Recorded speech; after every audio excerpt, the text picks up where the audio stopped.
Boy-girl relationship. It's okay. Normal lang po. Ano yan? Normal lang po. Normal? Ikaw may girlfriend ka na? Wala po po.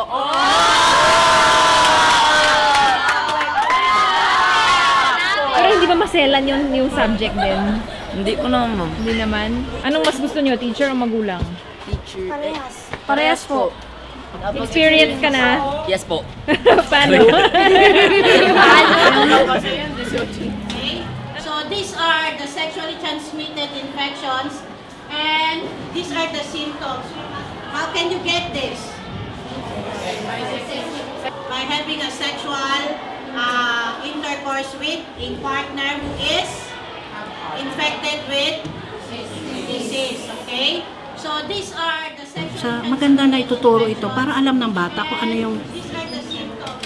hinaharap nila pagdating ng araw that they're going to make a decision whether to plunge on that deeper relationship or not. Marami dito sa amin na hindi ka accepted kung wala kang boyfriend. Unusual discharge from the genitals. Very good. Next. Pain in pelvic area. Very good. Next. Itching, rash, sores near the genital area. Okay. Kapag po nakikipag-sex po pala, pwede ka pong magkaroon ng sakit. Tapos, yung sakit na yun, ang hirap-hirap gamutin.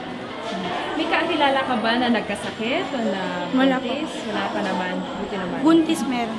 Meron na rin. Ano nangyari sa kanya? Minsan po, yung iba po pinapalaglag. HIV meaning?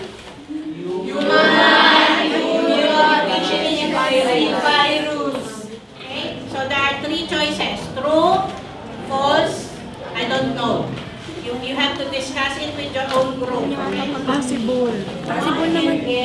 HIV infection from And if you food or workplace. sa toilet bowl, pwede ka magkaroon ng HIV. Totoo. Pwede ba?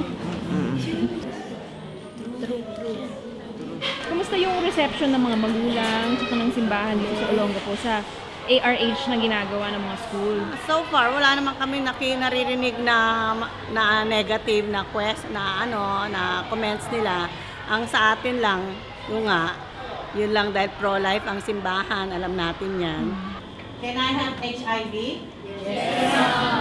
Can you? Yes. Okay. Everybody is not exempted on having HIV virus. Okay na rin naman po na i-discuss yun para magkaroon ng mga guide yung mga estudyante kung ano yung dapat gawin nila kapag dun sa yung time na makikipag-intercourse na sila sa iba.